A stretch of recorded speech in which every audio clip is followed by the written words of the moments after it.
మీరు గుర్తుపెట్టుకోండి, యంగ్స్టర్స్ ఎవరెవరో ఆ రోజు ఇందిరా పార్క్ వెళ్ళారో ఇక్కడ హైదరాబాద్లో, ప్రతి మనిషి ఫోటో పోలీసు వాళ్ళ దగ్గర ఉంది, అంటే ఐబీ దగ్గర ఉంది. వాళ్ళకి రేపు పాస్పోర్ట్ కానీ, ప్రైవేట్ ఉద్యోగం కానీ, గవర్నమెంట్ ఉద్యోగం రాదు. ఉరికంబం ఎక్కినటువంటి వీరోచితమైనటువంటి స్వాతంత్ర వీరులు భగవద్గీత చేత పట్టుకొని ఉరికంబం ఎక్కిర్రు. వందే మాత్రమని నినాదం చేస్తూ ఉరికంబం ఎక్కిర్రు. మన పుస్తకాల్లో రాసి పెట్టుకోకపోవచ్చు కానీ లండన్ మ్యూజియం లోపల ఊరిదీయబడ్డటువంటి ప్రతి స్వాతంత్ర సమర యోధులు ఇచ్చినటువంటి నినాదం వందే మాత్రం. దిమాగి నక్సల్స్ అనగానే ఒక 30 మంది ట్వీట్ చేయడం మొదలు పెట్టారు, ఆయమ దిమాగి నక్సల్. అది ఎగ్జాక్ట్లీ అదే కావాలి, ఐడెంటిఫై అయిపోయారు వాళ్ళు. ఇది మనం అర్థం చేసుకోవాలి వీళ్ళు ఎవరని. వందే మాతరం అనగానే ఇది ఆర్ఎస్ఎస్ ఎజెండా. దాదాపు భారతదేశానికి స్వతంత్రం వచ్చినప్పుడు నుండి మనం 2 స్టాండ్లే వాడుతున్నాం. కొత్తగా ఇదేంది? అవును, ఇది ఆర్ఎస్ఎస్ ఎజెండానే. ఈ జాతి ఎజెండానే ఆర్ఎస్ఎస్ ఎజెండా అయినప్పుడు, ప్రజల ఆకాంక్షనే ఆర్ఎస్ఎస్ ఎజెండా అయినప్పుడు వందే మాత్రం ఆర్ఎస్ఎస్ ఎజెండా కాకుండా ఎట్లుంటుంది? 80 సంవత్సరాల తర్వాత మొన్న 15 ఆగస్టు రోజున ఎర్రకోట సాక్షిగా ఈ జాతి పులకించినటువంటి దృశ్యం మనం చూసినాం. ఈ రైట్ వింగ్ నెరేటివ్ ఉంటుంది చూడండి, రైట్ వింగ్ నెరేటివ్ కౌంటర్ చేయలేకపోతుంది. తిమోతి ప్రాజెక్ట్ 1000 డెబిట్ కార్డ్స్ వచ్చిన యుఎస్ నుంచి, ఒకటే బ్యాంక్ నుంచి, ఒకటే పేరు సుభాష్ కుమార్ మీద 110 కోట్లు విత్డ్రా చేశారు ఒక నెల లోపల. సురేష్జీ, జనరల్గా ఏ దేశానికైనా సరే యువత అంటే బలం.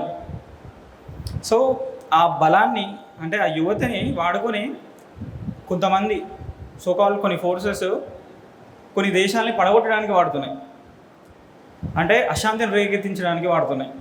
లైక్ ఎగ్జాంపుల్ మనం శ్రీలంక చూసినాం, బంగ్లాదేశ్ చూసినాం. రీసెంట్గా ఒక నెల ముందు వరకు కూడా మనం నీట్ ప్రొటెస్ట్ పేరు మీద మనం చూస్తూ వచ్చినాం. సో ఇలాంటివి ఎందుకు జరుగుతున్నాయి, మనం వీటిని ఏ విధంగా పసిగట్టాలి? యాక్చువల్లీ ఈ జెన్జీ ప్రొటెస్ట్ అని దాని గురించి నేను చాలా మటుకు మాట్లాడాను, కానీ మనం ఒక మాట అర్థం చేసుకోవాలి. ఈ సో కాల్డ్ జెన్జీ పాపులేషన్ ఆ రోజు మనకు జంతర్ మంతర్లు అనిపించింది చూడండి, దే ఆర్ నాట్ ఈవెన్ 0.00005% అన్నమాట. అంత తక్కువ ఉన్నారు వాళ్ళు, కానీ బిల్డప్ ఇచ్చారు. మన అందరు తెలిసిందే, యూ వర్క్ ఇన్ యూట్యూబ్లో అలోగ్రితం ఎట్లా పనిచేస్తుంది మీకు తెలుసు చాలా మటుకు. మీ సోషల్ మీడియా, మనం పొద్దున్న లేవగానే సోషల్ మీడియా ఓపెన్ చేస్తాం, మనం బెడ్లోనే అనుకుంటే మనం మెసేజ్లు చూస్తాం. వాట్సాప్లో ఏం మెసేజ్ వచ్చింది ఇవాళ, ఎన్ని మెసేజెస్ వచ్చింది, వీడియోలు ఏమైనా వచ్చినాయా, దాని తర్వాత యూట్యూబ్ చెక్ చేస్తాం, దాని తర్వాత ఇన్స్టాగ్రామ్ చెక్ చేస్తాం, దాని తర్వాత బ్రషింగ్కి వెళ్తాం మనం. మన లైఫ్ మొత్తం సోషల్ మీడియా మీద ఉందన్నమాట. It is completely wedded to social media. తో ఒక ఇంప్రెషన్ ఏం క్రియేట్ చేశారంటే అక్కడ ఏదో పెద్ద రెవల్యూషన్ జరిగినట్లు చేశారు. మీరు చూడండి, 2 వారాల తర్వాత వాళ్ళు ఎవరిని పట్టించుకోవట్లేదు. వాడు కొత్త కొత్త స్టేట్మెంట్ ఇస్తున్నాడు, మేము స్కూల్లోకి వెళ్తాం, గవర్నమెంట్ స్కూల్ బాగా చేస్తాం, అది ఇది అని చెప్పేసి. ఎందుకంటే వాళ్ళకి ఇష్యూస్ అయిపోయింది, ఇష్యూస్ లేదు ఇప్పుడు, కొత్త ఇష్యూస్ సృష్టిస్తున్నారు వాళ్ళు. జార్ఖండ్లో నిన్న కూడా ఒక వీడియో రిలీజ్ చేశాను. జార్ఖండ్లో ఇంత పెద్ద లాఠీచార్జ్ జరిగి టియర్ గ్యాస్ కొట్టి 600 ఎఫ్ఐఆర్ రిజిస్టర్ చేసినప్పుడు ఈ కొడుకులు ఒక్కడు కూడా కనిపించలేదు. సౌరవ్ దాస్ 10 లక్షల బిల్డింగ్, సౌరవ్ దాస్ అని చెప్పి one of the leaders in that CJP group, GK2లో 10 లక్షల నెలకు రెంట్ ఉన్న ఇంట్లో ఉంటున్నాడు. 4 బెడ్రూమ్ ఉన్న ఇల్లు. మీరు తెలుసు, అభిజిత్ అయ్యర్ మెట్లో ఆయన పట్టుకున్నాడు. రెంట్ అగ్రిమెంట్లో వాడి పేరు లేదు, బికాజ్ హీస్ ఫ్రమ్ నేపాల్. కానీ వాళ్ళ ఆధార్ కార్డు తీసుకున్నాడు. మొన్న పాండిచేరి పోలీస్ వాళ్ళ ఇంటికి వెళ్ళిండు సర్చ్ చేయడానికి. అప్పుడు పెద్ద గొడవ, మా అమ్మ నాన్నని అడుగుతున్నారు, క్వశ్చన్ చేస్తావా, ఎందుకు చేయకూడదు? నేను ఇది కాంగాని ఫస్ట్ డే రాత్రి 1 గంటకు ఎర్లీ మార్నింగ్ ఒక ట్వీట్ చేశాను, చాలా కాంట్రవర్షియల్ అయింది ఆ ట్వీట్. నేను చెప్పానంటే మోదీ గారికి ఓటే వేయనని చెప్పాను నేను, ఎందుకంటే సరెండర్ చేసేసారని చెప్పాను ఆ రోజు. నాకు చాలా బాధ అనిపించింది. మన దగ్గర పీస్ఫుల్గా యంగ్స్టర్స్ వాళ్ళ పని చేసుకుంటా, వాళ్ళ ఉద్యోగం చేసుకుంటా, చదువు చూసుకుంటారు, పిల్లలకి ఎప్పుడు పట్టించుకోడు. ఏడుస్తున్న పిల్లకే పాలిస్తారు, అది మనం గుర్తుపెట్టుకోవాలి. అదే జరిగింది ఇక్కడ కూడా. ఆ వైలెన్స్ క్రియేట్ చేశారు. 5,000 మంది అక్కడ ఉన్న వాళ్ళ దాంట్లో 2,700 మంది క్రిమినల్స్ అని ఢిల్లీ పోలీస్ ఐడెంటిఫై చేశారు.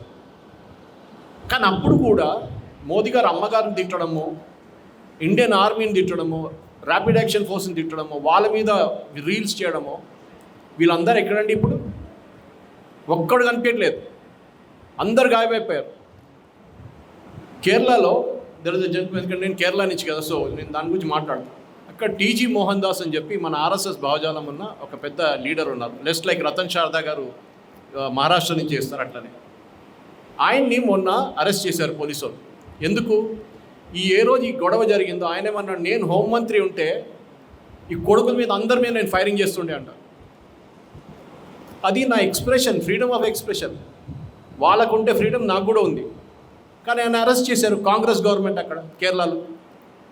ఇది మనం అర్థం చేసుకోవాలి. మనం ఈ హైప్ ఉంది చూడండి, బిల్డప్ చేశారు. లక్షలాది ఎక్కడొచ్చారండి లక్షలాది మంది, 5,000 మంది ఉన్నారు అంతే అక్కడ, జస్ట్ 5,000 ఫెలోస్. వాళ్ళు ఆ బిల్డప్ ఏమి ఇచ్చారు? మెటాకి వెళ్ళి ఎంత ఇచ్చారో తెలియదు, 50 కోట్లు అంటున్నారు, కొంతమంది 40 కోట్లు అంటున్నారు. వాళ్ళు అలకృతం మార్చేశారు. మీరు ఏ సోషల్ మీడియా ఓపెన్ చేయగానే అదే వస్తుంది, అదే వీడియోలు కనిపిస్తే మీరు అనుకుంటారు అరే చాలా జరుగుతుంది, చాలా పెద్ద సీన్ జరుగుతుంది అక్కడ. కాదు. సో నేను ఒక ట్వీట్ చేశాను అదే రోజు ఆఫ్టర్నూన్లో, if you want come up in life be a sky route not a cockroach అని చెప్పి. మీరు బిలీవ్ చేయరు, నైస్ ఆన్సర్ సార్. ఆ పర్టిక్యులర్ ట్వీట్ని 36,000 మంది రిపోర్ట్ చేశారు సిజేపీ వాళ్ళు, 36,000 మంది, సేయింగ్ ఇట్స్ హేట్ స్పీచ్. ఎక్కడండి దాంట్లో హేట్ స్పీచ్? ట్విట్టర్ దాన్ని టేక్ డౌన్ చేశారు. కానీ నేను చెప్పాను, నువ్వు తీయకపోతే within 2 hours if you don't bring it back I will file a legal case అని చెప్తే మళ్ళీ వాళ్ళు రిస్టోర్ చేశారు దాన్ని. ఇది మనం పుష్ బ్యాక్ చేయకపోతే వీళ్ళు మన తల మీద ఎక్కి కూర్చుంటారు కొడుకులు. అదే జరిగింది ఆ రోజు. కొంచెం మోదీ గవర్నమెంట్ టఫ్గా ఉంటుండే ఆ రోజు, ఇంత గొడవ జరగకపోతుండే. మీకు ఒక ఎగ్జాంపుల్ ఇస్తాను, మీకు చెప్పాలి నాకు ఎంత టైం ఉంటుంది పర్ ఆన్సర్కి, అంత I match it according to that. Okay, so Abhijit Dipke and Saurav Das permission తీసుకున్నప్పుడు వాళ్ళు 10 to 5 2 రోజులకే పర్మిషన్ తీసుకున్నారు. జంతర్ మంతర్లో 5 o'clock తర్వాత ప్రొటెస్ట్ ఉండకూడదు. మళ్ళీ గవర్నమెంట్ ఎందుకని వాళ్ళని అనుమతించారు అక్కడే ఉండమని? ఫస్ట్ 20 రోజుల్లో 20 మంది 30 మంది కూడా లేకుంటుండే. దాని తర్వాత ఎస్ఎఫ్ఐ వాళ్ళు, డివైఎఫ్ఐ వాళ్ళు, ఏఐడిఎస్ వాళ్ళు వచ్చేసారు, అంత కమ్యూనిస్ట్ వాళ్ళు నడిపించారు. మీరు చెప్పిన ఈ పాపులేషన్ చూడండి 99% వాళ్ళే ఉండే.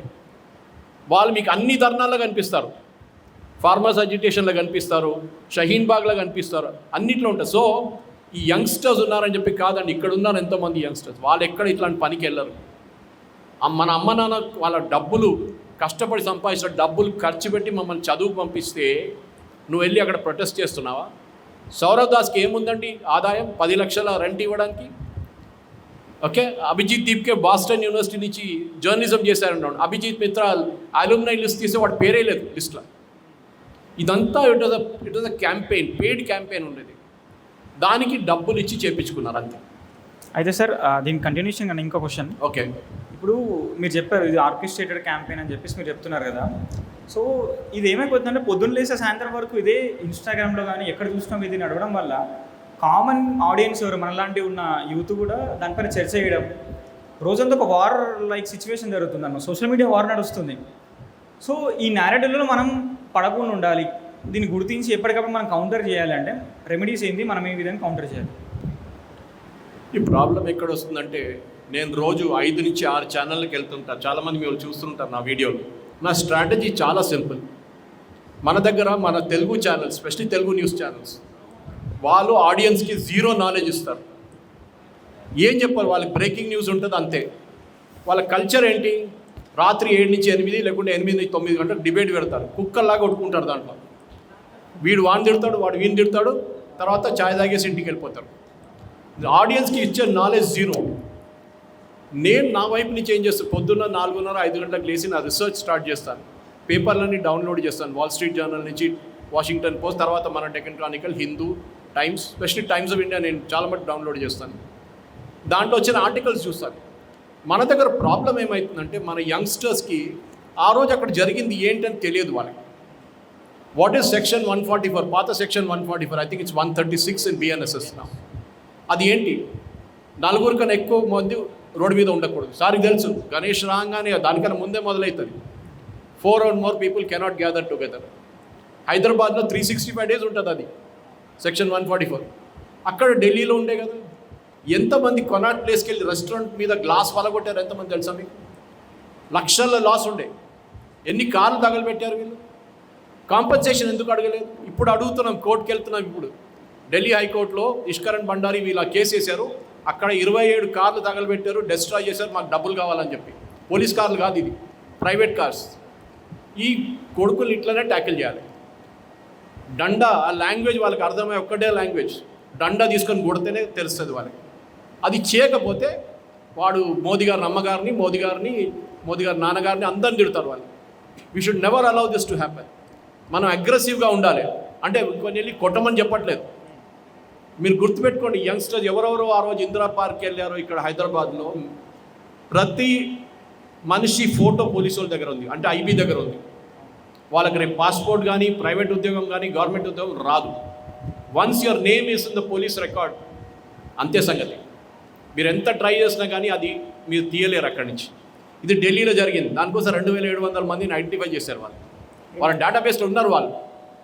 మనం యంగ్స్టర్స్ని అడ్డుకోవాలంటే ఒకటి ఇట్లాంటి గుండాస్ని, నేను గుండా అని చెప్తాను వాళ్ళు, గుండాస్ని అడ్డుకోవాలంటే మనం మన వైపు నుంచి డేటాతో వెళ్ళాలి. మన దేశంలో we have a problem employment, not unemployment.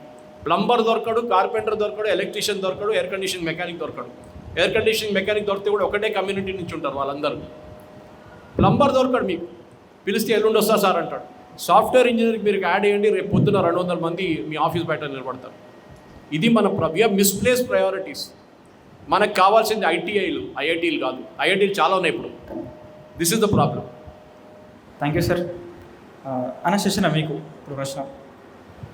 మనం చాలా రోజులు అనుకుంటున్నాం చరిత్ర మారాలి, ఎడ్యుకేషన్ సిస్టమ్ మారాలి, ఇంకెప్పుడు మోదీ ప్రభుత్వం వచ్చింది, ఇంకా పాత చరిత్రని చదువుతున్నామనే ఒక ప్రశ్న మన అందరి లోపల ఉంది. నరేటివ్ ఎట్లా నడుస్తుందంటే కాషాయీకరణ చేస్తున్నారు. అంటే ఆర్ఎస్ఎస్ ఎజెండా అని అందులో ఇన్వాల్వ్ చేసి లేని చరిత్రను కల్పిస్తున్నారు ఎన్ఈపి ద్వారా అని చెప్పేసి ఒక ఇది నడుస్తుంది. అట్లాగే మాతృభాషలో విద్య, ఇది పెద్ద ప్రశ్న అందరికీ కూడా. ఎందుకంటే ఇంగ్లీష్ మీడియం చదువుతున్న సమయంలో మాతృభాషలో చదివింది ఇదేక లాజిక్ అనే ఒక ప్రశ్న అయితే ఇప్పుడు ఉంది. సో అట్లాంటిదాన్ని మనం ఏ విధంగా కౌంటర్ చేయాలి అండ్ అందులో వాస్తవం ఏంది? వందే మాతరం. వందే మాతరం. సాధారణంగా భాష, for example, when you suffer an injury or a pain, what do you say right away? ఏమంటాం? మనకు పెయిన్ కాగానే, మనకు నొప్పి కాగానే అమ్మ అంటాం. Always our heart beat expresses in our mother tongue. మన మాతృభాషలో మన ఇన్నర్ ఫీలింగ్స్ వస్తాయి.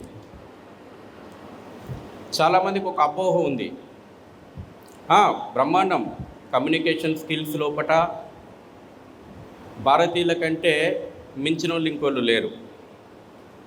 ఇంగ్లీష్ ఎక్కడైతే పుట్టిందో ఇంగ్లీషు వాళ్ళకంటే మనం ఫ్లూయెన్సీగా మాట్లాడుతున్నాం. ఈ రోజున వరల్డ్లో ఉన్నటువంటి టాప్ ఐటీ కంపెనీస్ అన్నిటినీ కూడా లీడ్ చేస్తుంది ఇండియన్ ఆరిజిన్ ఉన్నటువంటి వాళ్ళు, Indians, because of communication skills.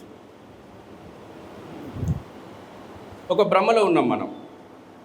ఈ రోజున మరి యుఎస్, యూకే లోపట టెక్నాలజీ, సైన్సు అద్భుతంగా డెవలప్ అయింది. ఇంగ్లీష్ తోటి అయిందా? ఒకవేళ టెక్నాలజీ, సైన్సు అభివృద్ధి కావడానికి ఇంగ్లీషే కారణమైతే, మరి అదే రష్యా లోపల టెక్నాలజీ డెవలప్ అయి ఉన్నది, అడ్వాన్స్డ్ టెక్నాలజీ. అదే చైనా లోపల ఉంది, అదే ఫ్రాన్స్ లోపల ఉంది, అదే ఉక్రెయిన్ లోపల, కొరియా లోపల ఉంది. ఇవేవి కూడా పొట్టిప్పితే ఇంగ్లీష్ ముక్క రాని దేశాలు. అంటే టెక్నాలజీకి, ఎడ్యుకేషన్కు, సైన్స్ డెవలప్ చేసుకోవడానికి లాంగ్వేజీ అడ్డంకి కాదు. వాళ్ళు ఇంగ్లీషు రాని కారణంగా వాళ్ళు ఏమి టెక్నాలజీ లోపల వెనకబడిపోలేదు. భాష అంటే కేవలం ఎడ్యుకేషన్ ఒక్కటేనా? మనకు కనబడుతున్నటువంటి సైన్సు, టెక్నాలజీ ఒక్కటేనా? దీనికోసమే మనం భాషను ఎంచుకోవాలనా? ఇదేనా భాష అంటే, లాంగ్వేజ్ అంటే? ఇది కాదు. భాష నీ గతం, నీ ప్రస్తుతం, నీ భవిష్యత్తు. భాష నీ కల్చరల్ ఐడెంటిటీ, నీ హెరిటేజ్, నీ యొక్క సంస్కృతితోటి ముడిపడి ఉంటుంది. చాలామంది దేశాన్ని కుతంత్రాలు అనేటువంటి వాళ్ళు ఒక దేశాన్ని ఓడించాలంటే యుద్ధం చేసి మాత్రమే ఓడించగలుగుతాం అనుకుంటారు. కానీ ఒక రకమైనటువంటి కుట్రలు ఉంటాయి. ఒక దేశాన్ని ఓడించాలంటే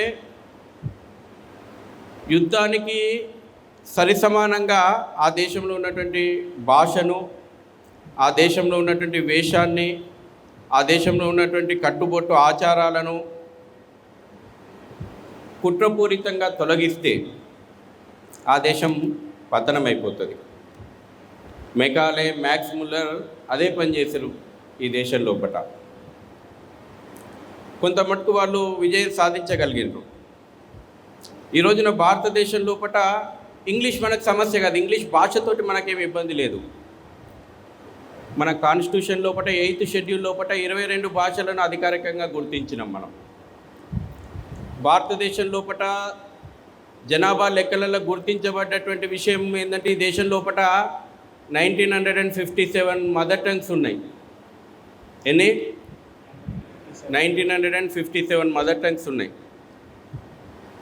అదేవిధంగా peoples linguistic survey of India ప్రకారము, వాళ్ళ సర్వే ప్రకారం ఈ దేశం లోపల 780 లాంగ్వేజెస్ ఉన్నాయి. 10,000 అబోవ్ ప్రజలు మాట్లాడేటువంటి భాషలు ఈ దేశం లోపల 121 ఉన్నాయి. అందులో అదనంగా ఇంగ్లీష్ వచ్చి చేరితే మనకు వచ్చేటువంటి నష్టమేం లేదు.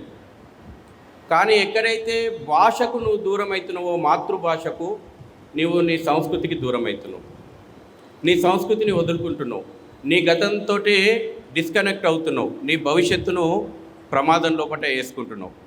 ఈ రోజున సంస్కృతి ఇక్కడ ఎంతమందికి వస్తుందంటే ఎంతమంది చేతులు ఎత్తుతారు? నేను అంటున్నా ఇక్కడ సంస్కృతి మీ అందరికీ వస్తుంది. మీ అందరి చేతులు ఎత్తాలి. ఒకసారి ఎత్తండి. ఈ రోజున మీరు గర్భంలో ఉన్నప్పటి నుంచి, ఈ మనిషి గర్భంలో పడ్డప్పటి నుంచి, భూమి మీదకి వచ్చినప్పటి నుంచి భూమిలో కలిసిపోయే వరకు జరిగేటువంటి అన్ని కార్యక్రమాలు, శుభ కార్యక్రమాలైనా అశుభ కార్యక్రమాలైనా పూజలు ఎలా జరుగుతాయండి? సంస్కృతితో జరుగుతాయి. కానీ మనకు సంస్కృతి నుంచి మనం దూరమైనాం. దాని పర్యవసానంగా ఈరోజు అనేక వికృతాలు ఈ సమాజం లోపల మనకు కనబడుతూ ఉన్నాయి. కానీ వాళ్ళ మన యొక్క సంస్కృతం యొక్క గొప్పతనాన్ని ప్రపంచం గుర్తించింది, మనం గుర్తించలేకపోతున్నాం. గందరగోళం ఉండదు సంస్కృతం లోపల. ప్రతి పదానికి రూట్ వర్డ్ నుంచి మీనింగ్ ఉంటుంది. మరి ఇంకే భాష లోపల ఈ అద్భుతం ఉండదు. ఇవాళ ఇంగ్లీష్ తీసుకుందాం. ఇంగ్లీష్ తీసుకున్నప్పుడు ఇక్కడ ఉన్నటువంటి జంజి చెప్పాలి. రీడ్ స్పెల్లింగ్ ఏంది? రెడ్ స్పెల్లింగ్ ఏంది? Present, past tense. READ read ఎట్లయితుంది, READ రెడ్ ఎట్లయితుంది? రెండు ఒకటే స్పెల్లింగ్ కదా. సన్ స్పెల్లింగ్ ఏంది? SON. ఇవాళ ఏం డే? మరి స్పెల్లింగ్ ఏముండాలా? SONDAY ఉండాలా. SUNDAY ఎట్లుంది? బస్సు స్పెల్లింగ్ ఏంది? బుస్సు కావాలి కదా. బట్టు స్పెల్లింగ్ ఏంది? BUT బట్టు అయినప్పుడు PUT ఏం కావాలి? పట్టు కావాలి. పుట్టు ఎట్లయింది? అంటే ఇంత గందరగోళమైనటువంటి భాష. అందుకే ఈరోజు అడ్వాన్స్ టెక్నాలజీ లోపట అనేక అభివృద్ధి చెందినటువంటి దేశాల లోపట మనం ఆర్టిఫిషియల్ ఇంటెలిజెన్స్ రంగం లోపట ఉన్నాం. ఆర్టిఫిషియల్ ఇంటెలిజెన్స్ రంగంలోపుగా ఈ రోజున సంస్కృత భాషను ఉపయోగిస్తూ ఉన్నారు. Natural language processing,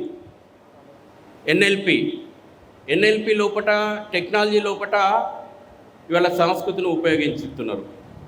computer algorithms లోపట భాషను ఉపయోగిస్తున్నారు, సంస్కృతిని భాషను ఉపయోగిస్తున్నారు. కాబట్టి మన భాషగా మనం గర్వపడదాం.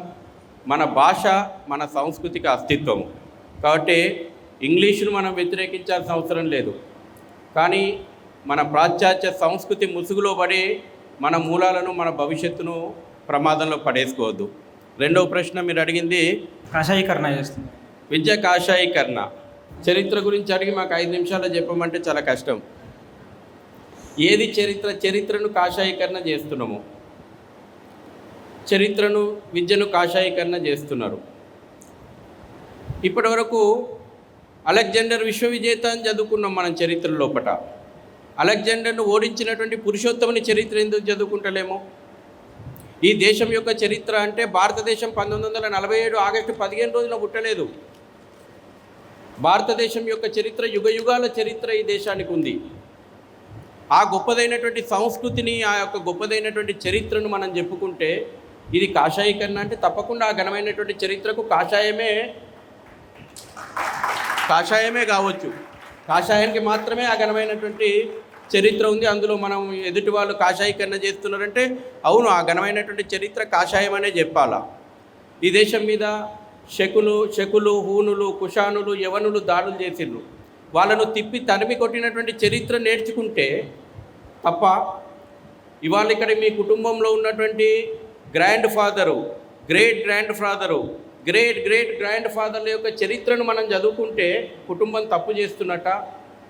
ఈ రోజున ఆ చరిత్ర మనకు అందియలేదే.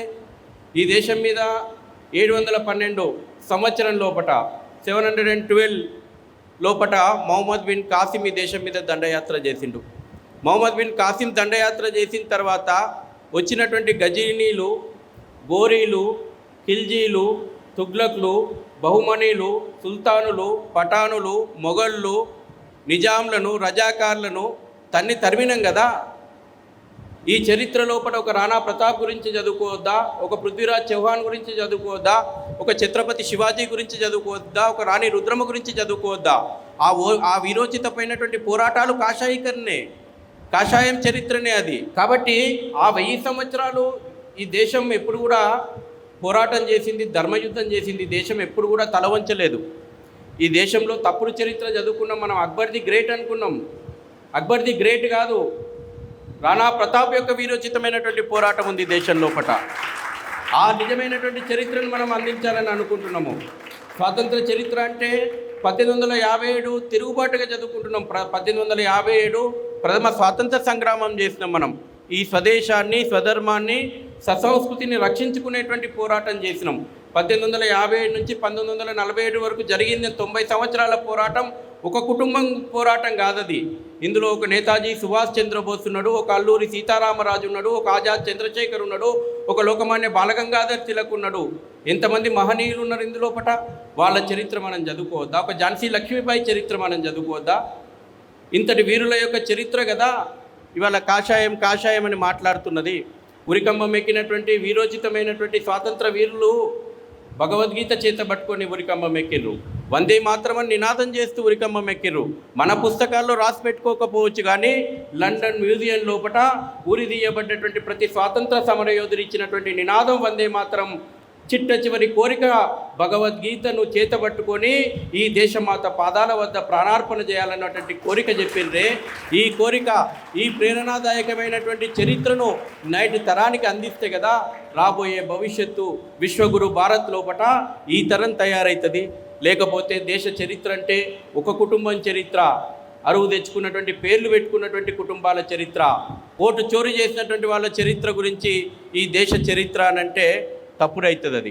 కాబట్టి తప్పకుండా ఈ రోజున నేషనల్ ఎడ్యుకేషన్ పాలసీ ఏదైతే ఉందో తప్పకుండా రాబోయే తరాలను జాతీయవాదులుగా, గతం మరిచినటువంటి ఏ జాతికి భవిష్యత్తు ఉండదు,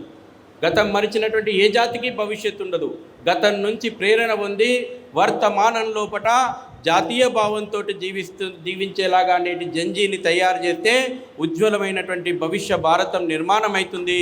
విశ్వగురు భారతం తీర్చిదిద్దబడుతుంది. ఈ సంకల్పమే విద్యారంగం లోపల తీసుకొస్తున్నటువంటి మార్పులు. దీనికి మనందరం కూడా గర్వపడాలా. ఈనాడు ఉన్నటువంటి జంజీ ఊరికి ఏది నమ్మదు. వాళ్ళు మొబైల్ లోపల ప్రపంచాన్ని అన్వేషిస్తున్నారు, అన్ని విషయాలు తెలుసుకుంటున్నారు. థ్యాంక్ యూ అన్న, చాలా స్పష్టంగా చెప్పారు. అండ్ సురేష్ జీ, మీకు నిన్న రెడ్ ఫోర్ట్లో ప్రధానమంత్రి గారు దిమాగి నక్సల్ అని చెప్పి ఒక వర్డ్ యూజ్ చేశారు.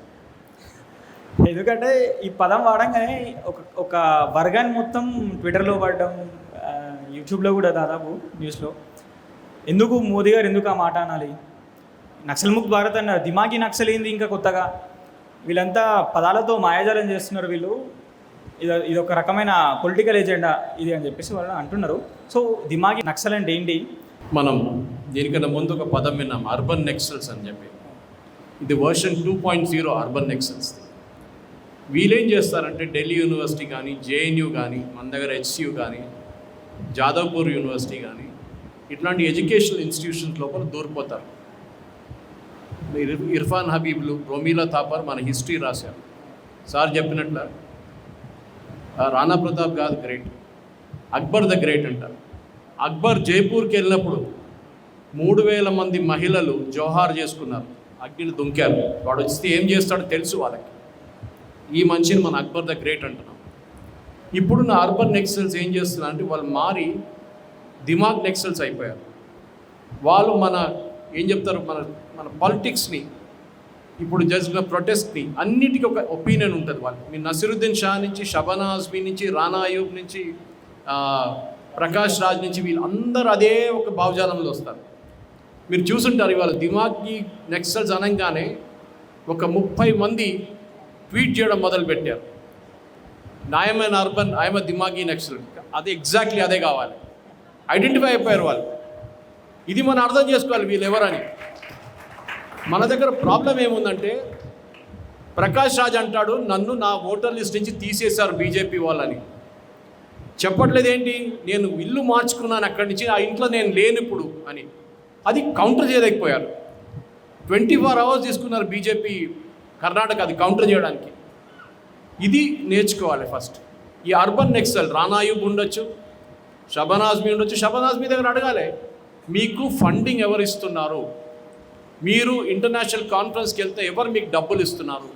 మనం జార్జ్ సోరోస్ గురించి మాట్లాడుతుంటాం, ఓపెన్ సొసైటీ ఫౌండేషన్ గురించి మాట్లాడుతుంటాం. కానీ మనం మెయిన్గా అర్థం చేసుకోవాల్సింది ఏంటంటే, టిపికలీ ఈ దిమాగి నక్సల్స్ మన పిల్లలని, యంగ్స్టర్స్ని బ్రెయిన్ వాష్ చేస్తున్నారు. ఓకే, ఫిడెల్ క్యాస్ట్రో పెద్ద లీడరు, షేగెవురా టీషర్ట్ వేసుకుంటారు, కానీ స్వామి వివేకానంద టీషర్ట్ వేసుకోరు. ఇది ప్రాబ్లం మన దగ్గర.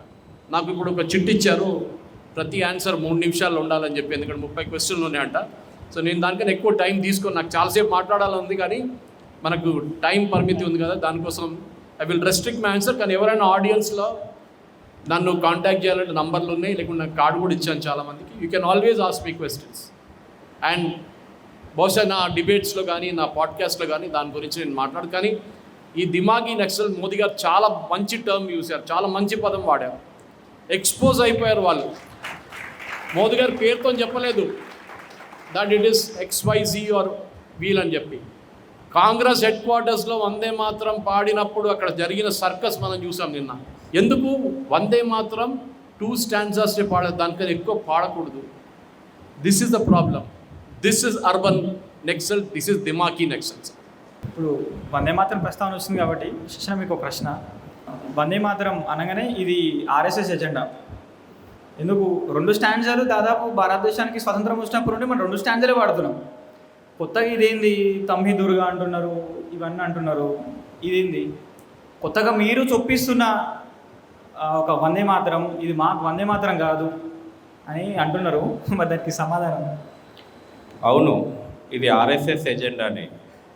ఈ జాతి ఎజెండానే ఆర్ఎస్ఎస్ ఎజెండా అయినప్పుడు, జాతి ఎజెండానే ఆర్ఎస్ఎస్ ఎజెండా అయినప్పుడు, ప్రజల ఆకాంక్షనే ఆర్ఎస్ఎస్ ఎజెండా అయినప్పుడు వందే మాత్రం ఆర్ఎస్ఎస్ ఎజెండా కాకుండా ఎట్లుంటుంది? తప్పకుండా ఇది ఆర్ఎస్ఎస్ ఎజెండానే అవుతుంది. వందే మాతరం చాలామందికి ఈ రోజున పూర్తి వందే మాతరం పాడుతుంటే కొంతమందికి కొన్ని భావజాలాలకు మంటల్లో నిల్చున్నట్టుంది. వందే మాతరం ఈ జాతిని ఏకం చేసినటువంటి ఒక మహామంత్రం. ఆ 2 చరణాల తర్వాత ఉంటుంది, కోటి కోటి కంఠాలము నువ్వే అమ్మా, కోటి కోటి భుజైద్రితి నువ్వే అమ్మా, విద్యవు నీవే, సరస్వతివి నువ్వే, లక్ష్మీవి నువ్వే, అమ్మా తల్లి దుర్గవు నువ్వే అని ఉంటుంది. విద్యవు నీవే అని ఈ యొక్క దేశం యొక్క ఉన్నతిని శ్యామలాం సరళాం సుస్మితాం భూషితాం ధరణీం భరణి అని మనం పాడుకుంటాం. కాబట్టి వందే మాతరం అంటే ఈ జాతిని ఒక అమ్మలాగా పూజించడం, మాతృత్వాన్ని ఈ జాతి లోపల దేశం పట్ల కలిగించడం.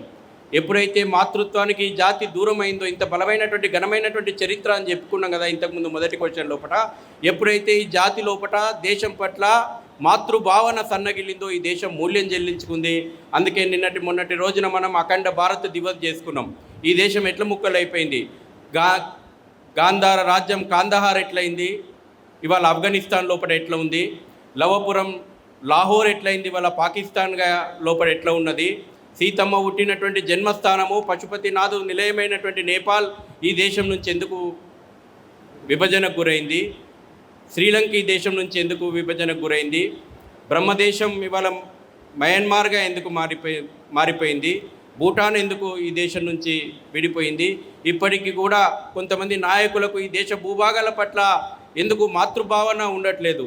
దేశం అఖండ భారత ఈ రకంగా ముక్కలు కావడానికి కారణం ఈ దేశం పట్ల నాయకత్వం లోపల మాతృభావన లోపించడమే.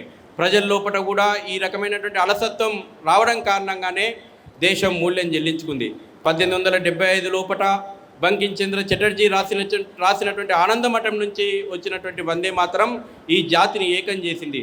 1905 లోపల బెంగాల్ విభజనకు వ్యతిరేకంగా వందే మాతరం అని ఈ జాతి నినదించింది. 1911 లోపల బెంగాల్ విభజనను ఆపగలిగింది ఇదే జాతి. కానీ కాలక్రమం లోపల వందే మాతరానికి దూరం కావడం కారణంగా 1911 లోపల బెంగాల్ విభజనను ఆపగలిగినటువంటి భారతీయులు 1947 లోపల దేశ విభజనకు అంగీకరించడానికి కారణం మాతృభావనకు దూరం కావడం, వందే మాతరాన్ని వదులుకోవడము.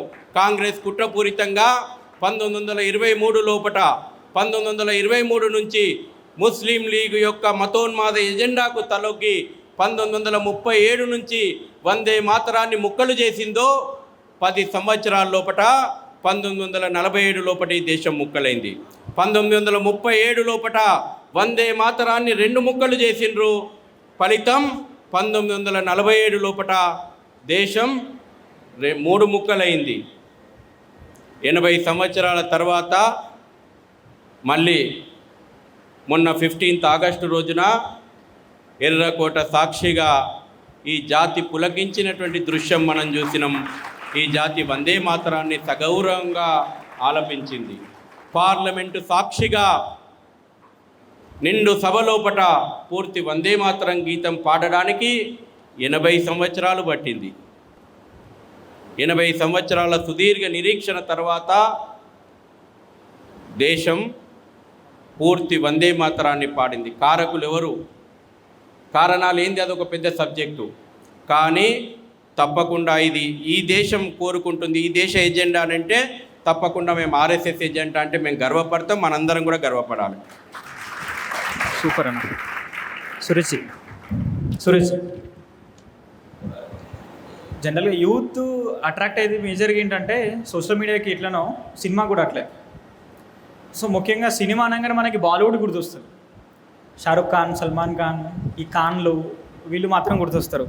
సో రీసెంట్గా కొన్ని పరిణామాల కారణంగా దురంధర్ ఎఫెక్ట్ అనొచ్చు బేసిక్గా. సో దీని కారణంగా బాలీవుడ్ కూడా ఒక కొత్త పంతాన్ని ఎంచుకుంది. అంటే నిజమైన చరిత్రని చెప్పే ప్రయత్నం చేస్తుంది అని అనుకోవచ్చా, లేకపోతే ట్రాప్లో పడుతున్నామా మళ్ళీ బాలీవుడ్ ట్రాప్లో? మీకు ఈ ఆడియన్స్లో ఎంతమందికి తెలుసు రాణి అబ్బక్క పేరు విన్నారా ఎవరన్నా? రాణి అబ్బక్క పుట్టింది ఉల్లాల్, మంగళూరు దగ్గర. ఆమె one of the bravest queens అని చెప్పొచ్చు మన దాంట్లో. రాణిలు 3000 మంది పోర్చుగీస్ని ఒకటే రాత్రిలో చంపింది ఆమె బెటాలియన్ కలిపి మంగళూరులో. దాని తర్వాత కుండాపుర, ఇఫ్ యు గో, మీకు ఆ కోస్టల్ ఏరియా కర్ణాటక తెలిస్తే కుండాపుర వైపు వెళ్ళి అక్కడ 2000 మంది పోర్చుగీస్ని చంపారు. కానీ ఆమె పుస్తకాలు లేదు, ఆమె పేరు లేదు. 2 స్టాచ్యూస్ ఉంది, ఒకటి ఉల్లాల్లో ఉంది, ఒకటి బెంగళూరులో ఉంది. మన టెక్స్ట్ బుక్స్లో ఆమె పేరే లేదు.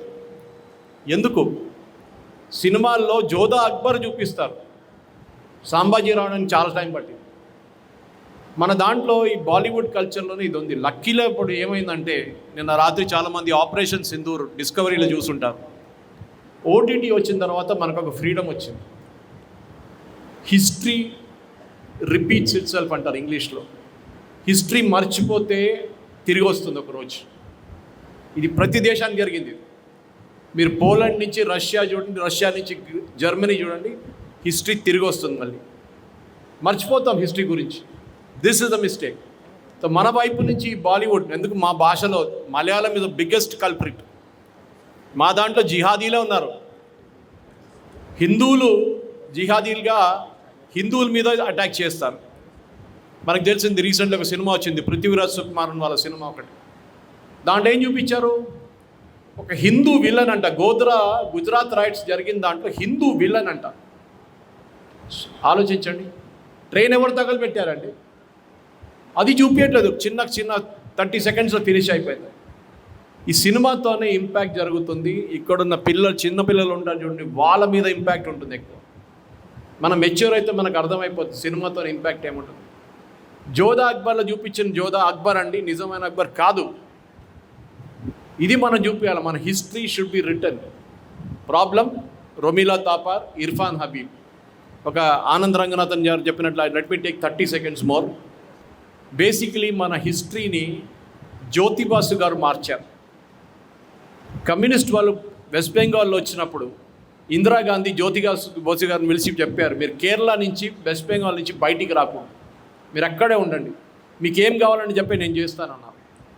జ్యోతిబాసు గారు అడిగింది ఒకటే, 25% ఫ్యాకల్టీ మెంబర్ పొజిషన్స్ సెంట్రల్ యూనివర్సిటీస్లో కమ్యూనిస్ట్ వాళ్ళు ఉండాలి, మా వాళ్ళు ఉండాలి. దానికోసం ఇవాళ దాకా మీరు జేఎన్టీయూలో చూడండి, మన జేఎన్యూలో ఉమర్ ఖాలిద్ బుక్ రిలీజ్ చేశారు. ప్రొఫెసర్ ఏది పిల్లలకి మార్క్ వేసే ప్రొఫెసర్, వాళ్ళ మైండ్ సెట్ ఎట్లా ఉండదు ఆలోచించండి. లెఫ్టిస్ట్ వస్తే వాళ్ళకి ఫుల్ మార్కులు వేస్తారు, రైట్ వింగ్ ఉంటే మార్కులు తీసేస్తారు. This is the problem. Cinema గురించి మాట్లాడి చాలా పెద్ద subject.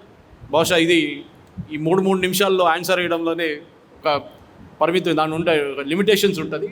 Anyway, next time you can always try. Next question కూడా మీకే సార్. ఓకే, జనరల్గా మన left eco system, right eco system అంటుంటాం. అండ్ ఈ మధ్య మనం వినిపిస్తున్నది ఏంటంటే డీప్ స్టేట్ అని అంటున్నాం. ప్రతిదానికి ఏమనంటే డీప్ స్టేట్ చేస్తుంది అంటే నిజంగా డీప్ స్టేట్ ఉందా, లేకపోతే కావాలని మీరేమో రాజకీయం కోసం చేస్తున్నారనే ప్రశ్న జెన్జీలో, ముఖ్యంగా యూట్యూబ్లో, ఇన్స్టాగ్రామ్లో చూస్తుంటే ఇదే వస్తుంది. జెన్జీ అనేది డీప్ స్టేట్ అనేది లేదు, కావాలని సృష్టిస్తుంది అని అంటున్నారు. వాస్తవం ఏంది? మీకు 3 కంట్రీస్ ఎగ్జాంపుల్ మీరు తీసుకున్నారు దీనికన్నా ముందు. శ్రీలంక, బంగ్లాదేశ్, నేపాల్. ఎవరు చేపించారండి? అందరికీ తెలుసు. శ్రీలంకలో ఏం జరిగింది, వాళ్ళ ప్రెసిడెన్షియల్ ప్యాలెస్ నుంచి లూటింగ్ చేసిన వాళ్ళని జైల్లో వేశారు. ఇప్పుడు జైల్లో ఉన్నారు వాళ్ళు. బంగ్లాదేశ్లో స్టూడెంట్స్ని పట్టించుకోవట్లేదు ఇప్పుడు. నేపాల్లో రైట్స్ చేసిన వాళ్ళని కూడా జైల్లో వేశారు. ఈ చేపించిన వాళ్ళు తర్వాత కనిపించరు మీకు. రాహుల్ గాంధీ భారత్ జోడో యాత్ర తీసినప్పుడు రాహుల్ గాంధీ పక్కన ఒక మనిషి ఉన్నాడు, ఆల్మోస్ట్ 3 రోజులు ట్రావెల్ చేసిండు. ఈ was the president of open society foundation, George Soros వాళ్ళ body. I didn't take his name deliberately, మళ్ళీ ఆడెక్కడో నా మీద కేసు ఇస్తాడమని చెప్పి. ఇది ప్రాబ్లం ఇది అనమాట. మనది చెప్పే చూడండి, పొద్దున్న లేవగానే మొబైల్ చెక్ చేసి ఒక హ్యాబిట్ అయిపోయింది. ఏది మెసేజ్ రాగానే అది నిజం అనుకుంటాం. చెప్తారు ఇప్పుడు చూడండి, అబద్ధం మొత్తం లోకం తిరిగి వస్తుందంట మన షూస్లో వేసే లోపల. That is the problem. అబద్ధాల మీద నడుస్తుంది. పెల్లెట్ గన్స్ యూజ్ చేస్తారు. పెల్లెట్ గన్స్ ఎందుకు యూజ్ చేయకూడదండి? ఎవరు చెప్పారు యూజ్ చేయకూడదని? అమిత్ షా ఆర్డర్ ఇచ్చారు ఫైరింగ్. అరే కొంచెం బుద్ధి ఉంటేనా తెలుసు మీకు, డిస్ట్రిక్ట్ మెజిస్ట్రేట్ ఆర్డర్ చేస్తారు ఫైరింగ్, లేకుంటే సీనియర్ మోస్ట్ పోలీస్ ఆఫీసర్. ఇది ప్రాబ్లం అన్నమాట. ఈ రైట్ వింగ్ నెరేటివ్ ఉంటుంది చూడండి, రైట్ వింగ్ నెరేటివ్ కౌంటర్ చేయలేకపోతుంది. వీళ్ళు కన్సిస్టెంట్గా మీరు ప్రింట్, క్వింట్, స్క్రాల్, వైర్ అన్నీ తీసుకోండి. తిమోతి ప్రాజెక్ట్ అని తర్వాత మీరు గూగుల్ చేసుకోండి మీ ఫోన్లో. తిమోతి ప్రాజెక్ట్ 1000 డెబిట్ కార్డ్స్ వచ్చిన యూఎస్ నుంచి, ఒకటే బ్యాంక్ నుంచి, ఒకటే పేరు సుభాష్ కుమార్ మీద 110 కోట్లు విత్డ్రా చేశారు ఒక నెల లోపల. తిమోతి ప్రాజెక్ట్ పాస్టర్లకి ఇచ్చేశారు, ఫాదర్లకి ఇచ్చేశారు, కొంతమంది క్రిస్టియన్ మిషనరీస్కి ఇచ్చేశారు. 110 కోట్లు ఒక నెలలో ఏటీఎంస్ నుంచి విత్డ్రా చేశారు. 1000 కార్డులు, డెబిట్ కార్డులు. పెద్ద స్కామ్ అది. పట్టుకున్నారు వాడిని బాంబే ఎయిర్పోర్ట్లో. 2 అమెరికన్స్ వర్ కాట్. వాళ్ళ దగ్గర అప్పుడు 23 కార్డులు ఉండే. ఇంకా ఇది మనం అర్థం చేసుకోవాలి. ఎఫ్సిఆర్ఏ బిల్ తీసుకొచ్చినప్పుడు ఎందుకంటే ఇంత వ్యతిరేకత? I'm sorry, I'm taking some extra time. FCRA బిల్లో ఒకటే మేజర్ ప్రొవిజన్ ఉంది. ఇక్కడ హైదరాబాద్లో 2 స్కూల్స్ చేశారు, ఆ స్కామ్ చేశారు. నేను పేర్లు తీసుకోను అగైన్. ఏం చేస్తారు, 30 కోట్లు తెచ్చుకుంటారు, నేను ఒక స్కూల్ కడుతున్నా అని చెప్పి. 30 కోట్లు తెచ్చుకొని 10 కోట్లతో స్కూల్ కడతాడు. 10 కోట్లు వాడు ఎఫ్డీలు వేసుకుంటాడు, పర్సనల్ ఎఫ్డీ. 5 మర్సిడీస్ బెంజ్ కొంటాడు. ఎందుకురా మర్సిడీస్ బెంజ్ స్కూల్ కంటే మా బిషప్లు వచ్చినప్పుడు కారు కావాలి కదా, స్కూల్ బస్సు కొనరా అంటే లే అది మేము అవుట్సోర్స్ చేసేసాం స్కూల్ బస్. 5 సంవత్సరాల తర్వాత ఎఫ్సిఆర్ఐ లైసెన్స్ రెన్యూ చేయాలి. ఇది ఇప్పుడున్న చట్టం, చేయరు. అప్పుడు ఏమైపోతుంది, ల్యాప్స్ అయిపోతుంది ఎఫ్సిఆర్ఐ. ఈ ఎన్జిఓ గవర్నమెంట్ రికార్డ్ నుంచి బయటకు వెళ్ళిపోతుంది. లేరు వాళ్ళు. ఏమైంది, ఆ స్కూల్ కట్టిన స్కూల్ ఏమైంది? 10 కోట్ల కట్టిన స్కూల్ ల్యాండ్ విలువ అన్నీ కలిపి ఇప్పుడు 50 కోట్లు అయి ఉంటుంది. వాడు ఏం చేస్తాడు, 2 సంవత్సరాలు వెయిట్ చేస్తాడు, గవర్నమెంట్ ఏమైనా నోటీస్ పంపిస్తారా లేదా చూద్దామని చెప్పి. తర్వాత ఆ స్కూల్ అమ్మేస్తాడు. అది ప్రాబ్లం. ఇప్పుడు కొత్త చట్టంలో ఇప్పుడు జేపీసీ దగ్గర ఉంది, వచ్చేస్తుంది, వింటర్ సెషన్లో పాస్ అయిపోతుంది. దాంట్లో ఏం చెప్పారు, ఈ ప్రాపర్టీ మీరు ఒకసారి ఎన్జిఓ ల్యాప్స్ అయిందనుకోండి, మీ FCRA license lapse NGO close చేస్తే ఆ ప్రాపర్టీ గవర్నమెంట్కి వస్తుంది, గవర్నమెంట్ డెసిగ్నేటెడ్ అథారిటీకి వస్తుంది. మన దగ్గర బౌన్పల్లిలో ఒక స్కూల్లో స్కామ్ జరిగింది, పెద్ద స్కామ్ అది. ఇంకొక స్కామ్ అబిట్స్లో ఉన్న మేజర్ ఒక క్రిస్టియన్ స్కూల్లో జరిగింది. వాళ్ళే అన్నారు, వాళ్ళ కమ్యూనిటీ వాళ్ళు అన్నారు, ఇంకెవరు అనలేదు. అమ్ముకున్నారు, షాపింగ్ కాంప్లెక్స్ కట్టుకున్నారు, స్కూల్ అమ్మేసుకుని. స్కూల్ ఎక్కడ పోయిందో నాకు తెలియదు, స్కూల్ ఎక్కడ పోయింది, పెద్ద బిల్డింగ్ ఉండే కనిపించట్లేదు. ఇది జరుగుతుంది. So this is what we need. I'm sorry for a long answer. కానీ ఈ నెరేటివ్ ఉంది చూడండి, ఈ నెరేటివ్ని మీరు కౌంటర్ చేయాలి. ప్రాబ్లం ఏంటంటే మన వైపు నుంచి రైట్ వింగ్ చాలా తక్కువ. ఒక స్వరాజ్య మ్యాగజైన్ ఉంటుంది, లేకుంటే కొంతమంది ఆనంద రంగనాథన్ లాంటి, అభిజిత్ అయ్యర్ మిత్ర లాంటి, షేజాద్ పూనావాలా లాంటి వాళ్ళు మాట్లాడతారు. That is our weakness. మన వైపు మన మోదీ గారికి 65 స్కీమ్లు ఉన్నాయని చెప్పి చాలామందికి మన బీజేపీ స్పోక్స్ పర్సన్స్కే తెలియదు. అది కౌంటర్ చేయడానికి కావాలి మనం, అది మనం చేయలేకపోతున్నాం. ఈ ఓపెన్ సొసైటీ ఫౌండేషన్ కానీ జార్జ్ సోరోస్ వాళ్ళ బాడీస్ కానీ. Thank you sir. Actually we are running out of time. So చాలా ప్రశ్నలు ఉన్నాయి, బేసిక్గా ఆడియన్స్ నుండి చాలా వచ్చాయి, టైం లేక అడగలేకపోతున్నాం. చివరి ప్రశ్న శశి గారికి. ఇప్పుడు ప్రస్తుతం హైదరాబాద్లో అనేక కార్యక్రమాలు చేస్తున్నాం బేసిక్గా, కానీ హైదరాబాద్ అనేది కంప్లీట్గా భాగ్యనగర్ మనం పూర్తి హైదరాబాద్గా మారుతుంది. మళ్ళీ భాగ్యనగర్గా మనం ఎప్పుడు చూడొచ్చు అనేది, ఎందుకంటే మీరు భాగ్యనగర్ గణేష్ ఉత్సవ సమితిలో పనిచేస్తున్నారు, బీజేపీ నుండి ఉన్నారు. సో సమాజానికి ఏముందో, అసలు ఏమైనా చేస్తుందా హిందూ ఆర్గనైజేషన్స్, ఏమైనా హైదరాబాద్ని అంటే భాగ్యనగర్ దృష్టిలో పెట్టుకుని పనిచేస్తుందా అని అంటున్నారు. అనేక సంస్థలు అనేక రూపాల లోపల పనిచేస్తూ ఉన్నాయి. బయటికి ప్రచారం కనబడకపోవచ్చు, బయటికి అంగు ఆర్భాటాలు కనబడకపోవచ్చు. అనేక సామాజిక, ఆధ్యాత్మిక, ధార్మిక సంస్థలు భాగ్యనగరాన్ని భాగ్యనగరంగా భద్రంగా ఉంచేటువంటి పని చేస్తున్నది. రజాకార్ భావజాలం ఏదైతే భాగ్యనగరం లోపల ఉందో దాన్ని ఏనాడో గోల్కొండ కిలా కింద గోరిగట్టింది. ఈనాడు కనబడుతున్నటువంటి ఆ పెట్టేగిపోతున్నటువంటి భావజాలానికి భాగ్యలక్ష్మి అమ్మవారు సరైనటువంటి బుద్ధి చెప్తూ ఉన్నది. కాబట్టి భాగ్యనగరం భద్రంగా భాగ్యనగరం లాగానే ఉన్నది. పేరు ఈ రోజున అధికారికంగా హైదరాబాదు అని పిలుచుకోవచ్చు. దేశంలో చాలా రాష్ట్రాల లోపల మార్పు చూస్తున్నాం. జాతీయవాదం చైతన్యవంతమై జాతీయవాద ప్రభుత్వం వచ్చినప్పుడు హైదరాబాదు భాగ్యనగరంగా మారుతుంది. ఈ రాష్ట్రంలో ఉన్నటువంటి అనేక పేర్లు తన సాంస్కృతిక మూలాలతో ఉన్నటువంటి పేర్లుగా మార్చే రోజు త్వరలోనే ఉందని అందరం ఆశిద్దాం. ధన్యవాదాలు అన్న. అండ్ ఏదైనా 3 పుస్తకాలు యువతకి మీరు 3 పుస్తకాలు సజెస్ట్ చేయాలంటే ఏం చెప్తారు? వీళ్ళు చదువుతుందిక మొదటగా భగవద్గీత చదవండి. భగవద్గీత వినవడగానే శ్మశానం గుర్తు రావద్దు. భగవద్గీత వినవడగానే అక్కడ ఎవడో పోయిండు అనే ఆలోచన రావద్దు. వ్యక్తికి దిశను దశను అందించేటువంటిది Bhagavad Gita.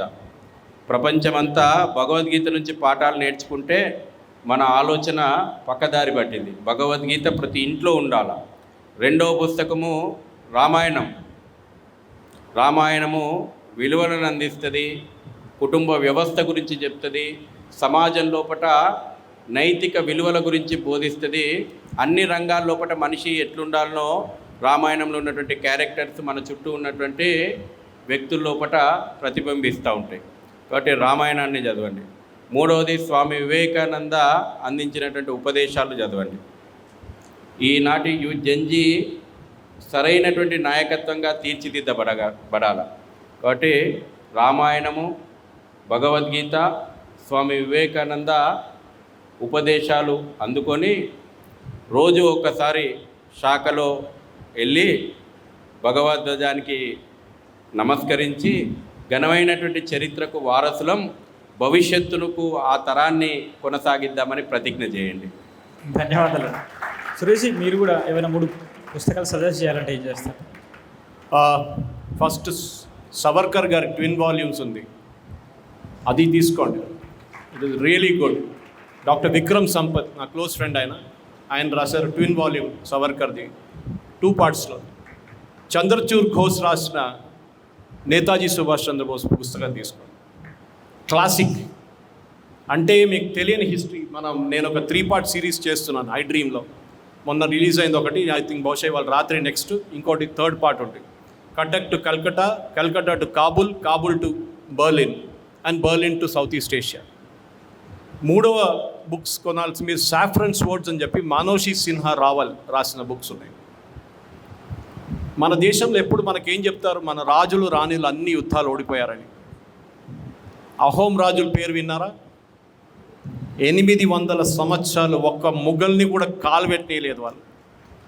They didn't allow a single Mughal, అంటే మొత్తం ఆ డైనాసిటీ ఆఫ్ఘనిస్తాన్ నుంచి వచ్చిన వాళ్ళు ఒక్కరిని కూడా కాలుపెట్టలేదు. దోస్ ఆర్ ద అహోం రాజులు. కానీ వాళ్ళ గురించి మన హిస్టరీ బుక్స్లో లేదు. సో చదవాలంటే చదవండి, బ్రిలియంట్ బుక్స్. ఇంకోటి రీసెంట్లీ పల్కీ శర్మ ఉపాధ్యాయ వాళ్ళ ఆమె ఓన్ ఛానల్ స్టార్ట్ చేసింది ఐజీపీ. అది దాంట్లో చూడండి, చాలా బ్యూటిఫుల్ స్టోరీస్ ఆమె తీసుకొస్తుంది. అది మనం చూడాల్సింది అనమాట. అది చదవండి. బుక్స్ చదవడం చాలా ఇంపార్టెంట్, స్పెషల్లీ యంగ్ జనరేషన్. ఇప్పుడు ఆ హ్యాబిట్ లేదు మనకి.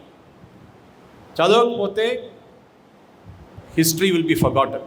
అది problem. Thank you Suresh ji and Seshanna. Thank you for this opportunity. నాకు కూడా అండ్ అందరికీ నచ్చింది అనుకుంటాను. ఇంకా చాలా ప్రశ్నలు ఉన్నాయి, మీరు రాసింది కూడా అడగలేకపోయాను, క్షమించాలి టైం లేని కారణంగా. తర్వాత ఇప్పుడు అవకాశం వచ్చినట్టు మళ్ళీ దానిపైన కుదిరితే సార్కి మెయిల్ చేయండి, లేకపోతే కాంటాక్ట్ నెంబర్ ఇస్తారు, వాళ్ళని అడిగి మీరు తెలుసుకోవచ్చు. ధన్యవాదాలు. బోలో భారత్ మాతాకి, భారత్ మాతాకి.